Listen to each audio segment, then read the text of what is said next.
Parshas Truma, Chof He Yud. Vosu Aron Atzei Shitim. You should make the Oran. Oran means a receptacle. It's the receptacle that holds, that contains, it's the repository of the Torah. It's a box. Vosu Aron Atzei Shitim. You should make the Aron of acacia wood, cedar wood.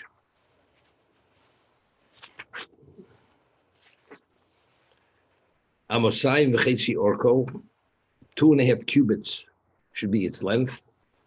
Amoh v'chetzi rochbo, an am and a half, a cubit and a half its width. V'amoh v'chetzi komoso, and a cubit and a half its height. So whether it's the length, the width, or the height, part of the specification is half. 2.5 the width, 1/2 the length, 1.5 the width, 1.5 the height. So over here, the Baal HaTorah makes it a point. What is the symbolism of half? A half an Amoh. So he says, Kol midos hayu shvuros b'chatzoi amos. Whether it's the width, the length, or the height, the measure is broken. It's a half. What is the symbolism of half? Lalamed shkol mi shelomei Torah tzorich l'shaber u'lahashbel atzmo. That when you study Torah, one has to break himself and has to humble himself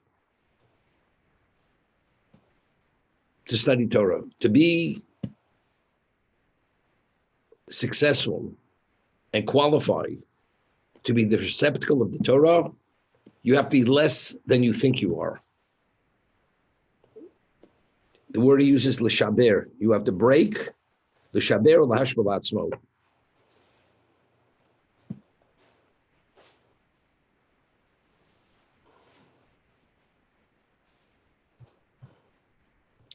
It's interesting, a vessel which is whole is susceptible for contamination.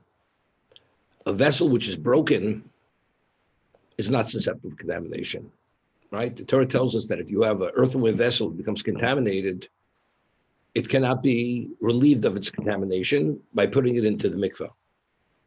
Any other material, it can, but if it's earthenware, it has to be broken. Why? Because if you break it, it's no longer a kli.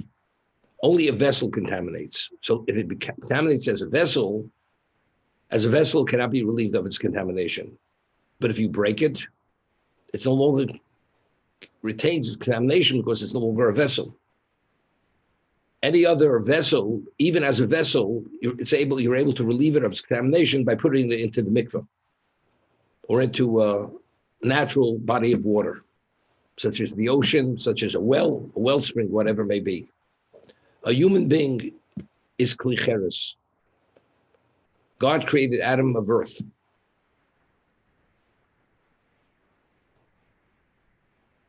That vessel, which is the receptacle for the neshama, is made of earth. And it contaminates. But that is the repository for the Torah. To be a repository of the Torah, it has to qualify. Just because you have an intellect and you have an ability, it doesn't allow you necessarily qualify to be the repository to contain the Torah or to process it. The only way what qualifies you to process the Torah is you have to break yourself. You have to humble yourself. Meaning, the more there's less of you, the more there has a capacity to contain what's meant to go into it. So therefore, that's the symbolism breaking. You must tzorich l'shaber. You must break and you must lower yourself, humility. The Gemara tells us in Tainus that one of the liquids that Torah is compared to is water. Why is it compared to water? and it's based on psukim verses, because just as water flows from an elevated location and accumulates in a lower location, identically, Eina Torah Niknes Elami Shemashpil Atzmo. Only a person who lowers himself, a person who has humility, only that person is able to contain the Torah, as the water only accumulates and gathers at the lower location. If you have that humility, the Torah can be contained within you. It's this concept. Because if there is you, the more of you there is. Whenever there's you, there's a certain degree of entitlement. There's me, there's I. A person who's mashmalatzmo, a person who lowers himself, he feels a certain degree of unworthiness, a lack of entitlement. If you're not entitled, then there's less interference between yourself and what you're supposed to be doing. That is the symbolism of the chetzi. Half an Amoh in its length, 2.5 in its length, 1.5 in the width, and 1.5 in the height.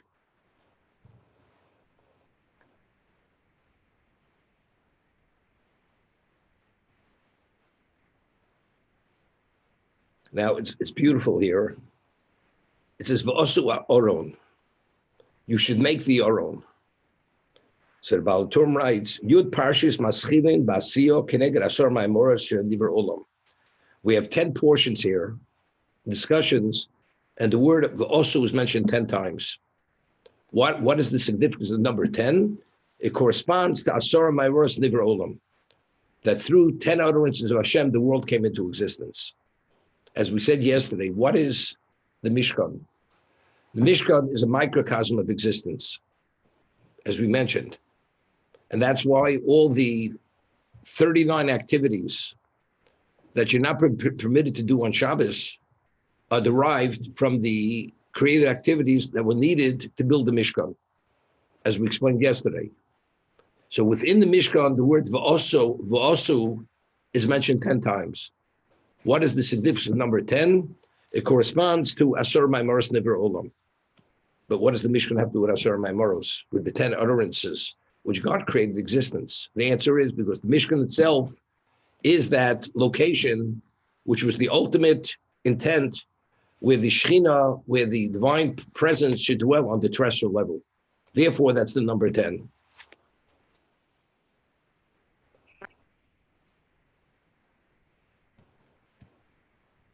But Tzipisa also Zov Tor. It should be cast with pure gold.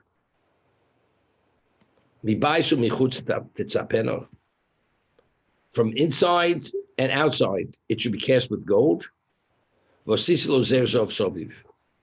And you should make for it a golden rim or crown which encircles it, the Aron. So let's see Rashi. What does it mean? It should be cast in gold from the inside and the outside.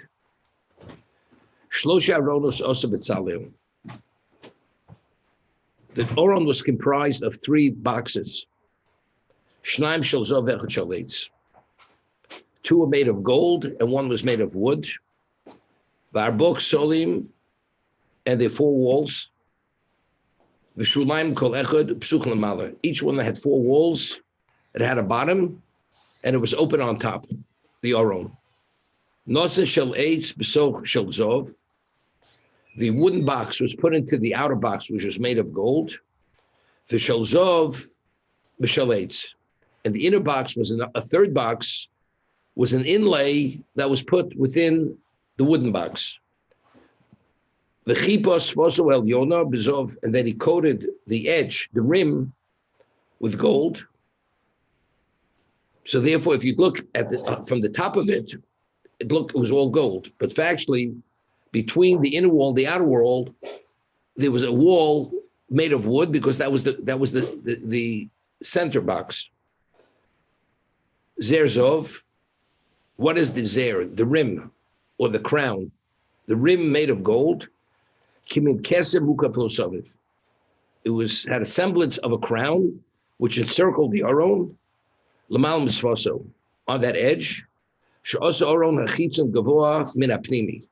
The outer box was higher than the inner box. That it went up against the kaporos. There was a gold slab which went on top, which covered it, and went up slightly above it. So on the top of that outer box, which the wall went slightly above the kaporos, there was this golden rim which encircled the outer box. And when the kaporos, which was the covering, which had the cherubs on it, rested on the thickness of the walls of these boxes, Ola zer lamalo mikol ovi akaporos. This rim, which is the equivalent of the crown, is slightly higher than the kaporos, koshu.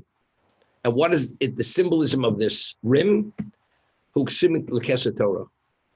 That symbolizes, that's keser Torah, the crown of Torah. That's what it is. Now, it's interesting. It's cast in gold from inside and the outside. Now, the Aron is called, what is the Aron called? You should make an Aron made of atzei shitim. So the Aron itself, it identifies as a box made of acacia wood. It happened to be comprised of three boxes, the inner box, the outer box, but how does it identify? Atzei shitim. It's a wooden box. It's a wooden box which has an outer gold, outer and inner. What's the essence of the box? Atzei shitim. Now, what does Atzei shitim represents? We say Eitz Chaim hi lamachzikim bo. Eitz Chaim hi lamachzikim bo. It's a tree of life. Those who embrace it, those who uphold it.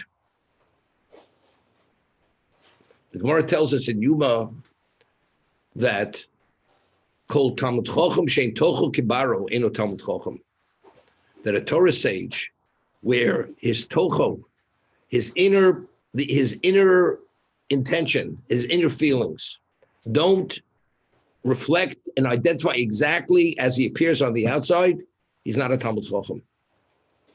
He's not a Talmud Chochem. He may be a Torah scholar, but there has to be a consistency as he looks as a holy visage on the outside. Identically, he has to be as pure on the inside. It's not only what you look like, it's who you are. So the symbolism of the gold on the inside and the outside is that what has its gold on the outside, it has to be as pure on the inside. So called Talmud Chochem, shein tocho kibaro eno Talmud Chochem. A Talmud Chochem whose inside is not as pure as his outside, he's not a Talmud Chochem, meaning he's not the repository of Torah. So Torah is not only based upon applying yourself and intellect. What does that have to be? You need the purity. We're talking about it's pure gold. If a person has to be as pure on the outside as he looks on the outside, there has to be that consistency.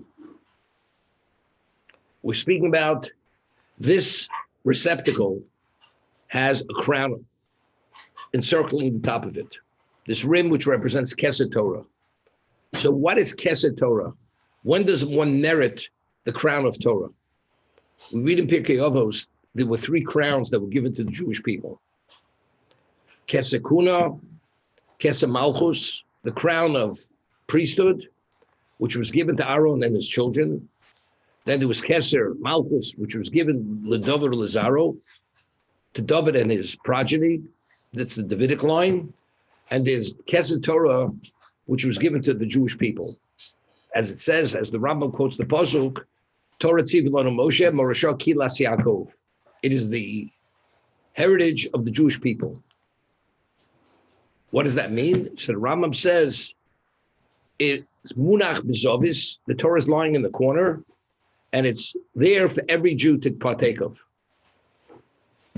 And that's the crown of Torah. So the crown of Torah has relevance to every Jew. However, the Rambam tells us exactly how does one acquire the crown of Torah.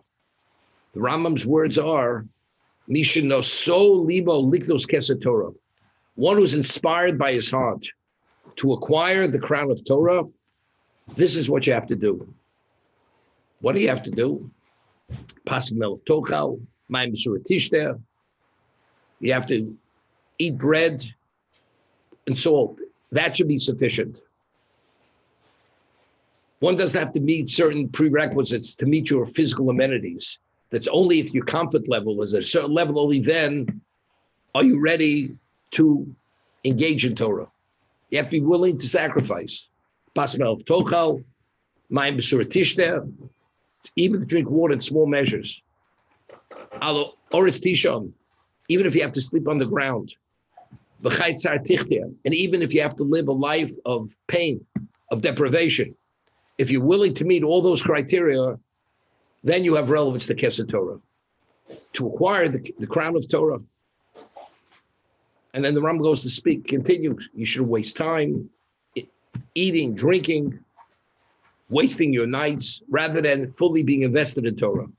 Only then does that person have relevance to acquire the crown of Torah. So what is the Torah telling us? How does one achieve the genuineness of Torah, of the crown of, to be merit the crown of Torah? You have to be as pure on the inside as the outside. Now, one to be fully invested in Torah, what does one have to have? You have to have clarity. If you have an appreciation, understanding of what the Torah is, you're not going to waste your time for anything else but it itself. So how does one achieve the purity, the internal purity, meaning that your understanding is on the inside reflects what you look like on the outside? It's of Torah. To merit Keser Torah, you have to be fully invested. The only way you could do things at that purity level is only through what? Through being fully invested in Torah itself. Then you have the purity. We speak about Barasi Yitzhak, Barasi Torah Tavlin. I've created the evil inclination. The only antidote to the evil inclination is the Torah itself. Which Torah? So the Oran Kodesh writes in one location, the only time it's truly an antidote if you study Torah Lishma. If you study Torah for its own sake, only then does it actually incapacitate the Yetzer Hara. Only then do you achieve that level of clarity.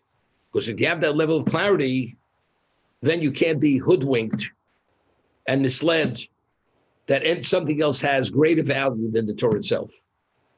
So a person who has that level of inspiration, your heart inspires you to acquire the Torah itself, and therefore you leave no stones unturned. Only in that context does one achieve the purity of Torah. That it's Zov Tahor. And the Gemara says, Kol Talmud Chacham she'eino tochel kebaro. A Talmud Chacham, where his inner is not as pure as his outer, he's not a Talmud Chacham.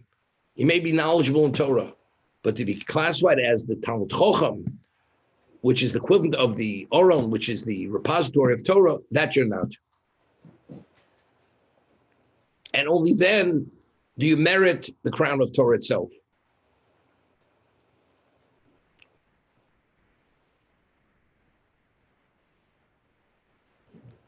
The Mishnah tells us in Sanhedrin that when witnesses would come and testify at a capital crimes case, before they would testify, they'd be called into a room and the judges would tell them, you realize the consequence of your testimony will actually cost this person his life.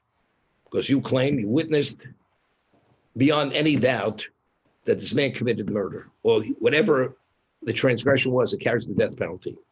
So if you testify and the verdict will be given death, whatever the level of penalty, whether it's stoning, burning, dying by the sword, strangulation, it's due to your testimony.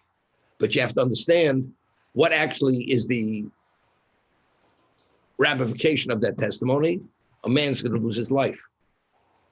A person loses his life. Do you realize the value of the human life? What is the value of human life? So they tell him, we find at the time of creation that every living species was created with a counterpart. There was a male or a female. Adam, the human being, was created as an individual being. Did not have a counterpart. Only later did God create a soulmate, a helpmate for Adam. Why did God initially create Adam as an individual without a counterpart?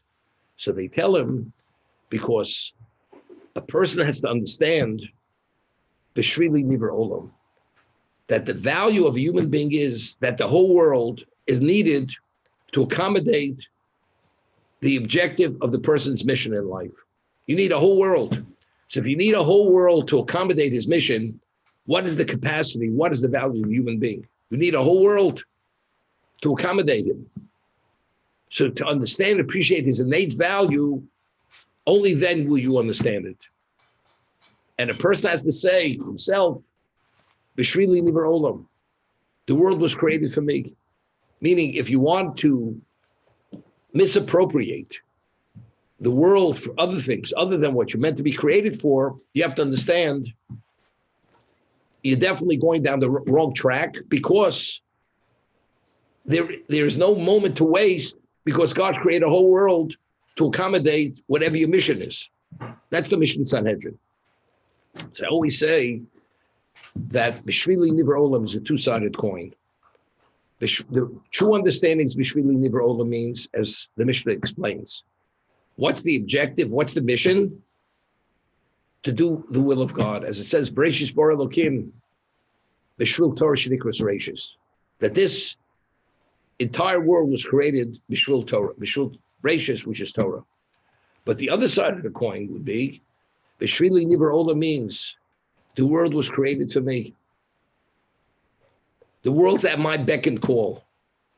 If that's the case, every moment that's available to me, I have to indulge and take it all in, because life is short. And therefore, the person fully invests himself in acquiring the physicality of the world. That's the other side of the coin. In its true meaning, it means, as the Mishnah says, the world created to accommodate the mission of the human being is, what's the mission? Spirituality. That's to accommodate the Torah. This is the setting.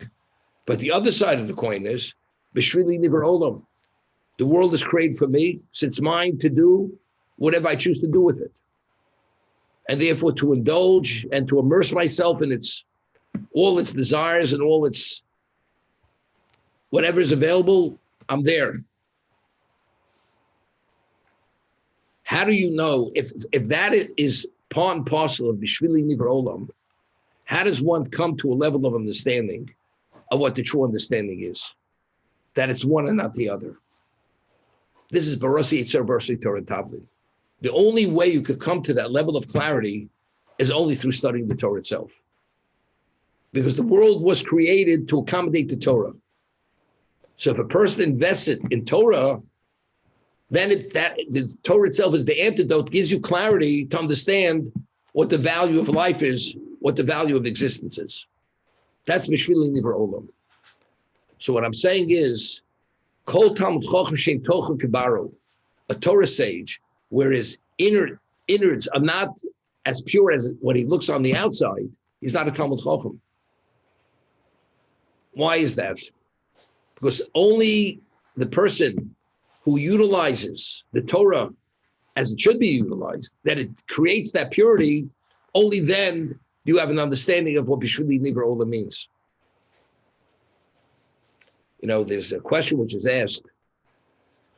The Mishnah in Pirkei Avos speaks about Talmidei Avram and Talmidei Bilam, the students of Avram and the students of Bilam. And it says, who are the students of Avram Avinu? They were humble, they had humility, they did not have great physical desires. Those are Talmidei Avram Avinu. And who are Talmidei Bilam? They were pompous, self-centered, and fully committed to the material, meaning to themselves, to satisfy their physical needs. That's the difference between Talmidi Avram and Talmidi Bilam. So the question is asked, what do we have to speak about the students of Avram and the students of Bilam? Let's differentiate who is Avram, who's Bilam. What do we have to speak about the students? So the answer which is given it is, Bilam was a prophet. If you would look at Bilam from the outside, what would he look like? He'd be a person who radiates holiness. But you don't understand his innards, what was behind that facade. That facade of holiness, what was behind it was the epitome of evil. So how do you know what's behind it is evil? If you take a look at his students, you look at Avram's students, and you see what fruit it bears, then you understand what's inside. You see a tree. The tree looks majestic, beautiful, and it's a fruit-producing tree. But it's just starting to bud now. But the fruits haven't yet developed on the tree. When do you know the quality of the fruits of the tree? When you look at those fruits, then you know exactly what the quality of that tree was. Whether it's a diseased tree or it's a healthy tree. If the fruits that come out of that tree are diseased and look decrepit, whatever they look like, then you know exactly what the tree is. But if that tree produces quality fruits with beauty and form and everything, then you'll know that tree is a quality tree. Avram Avinu's students, they reflect who Avram Avinu was. As a result of that, this is the Tochel Kibaro. The person who produces the fruits which demonstrate and represent special qualities, that tells you who the teacher is. That's the Tocho. The innards are reflected through the students. The other person, Bilam, outwardly, as I said, it was a facade of holiness. He was a prophet, but he committed bestiality. He was a man who suffered from megalomania, everything else, everything evil. Therefore, we talk to the same thing. You look at the outside of the Aron. It's gold, pure gold, but it's not enough to be the receptacle, the repository of the Torah. The inside has to be no less pure than the outside for that reason.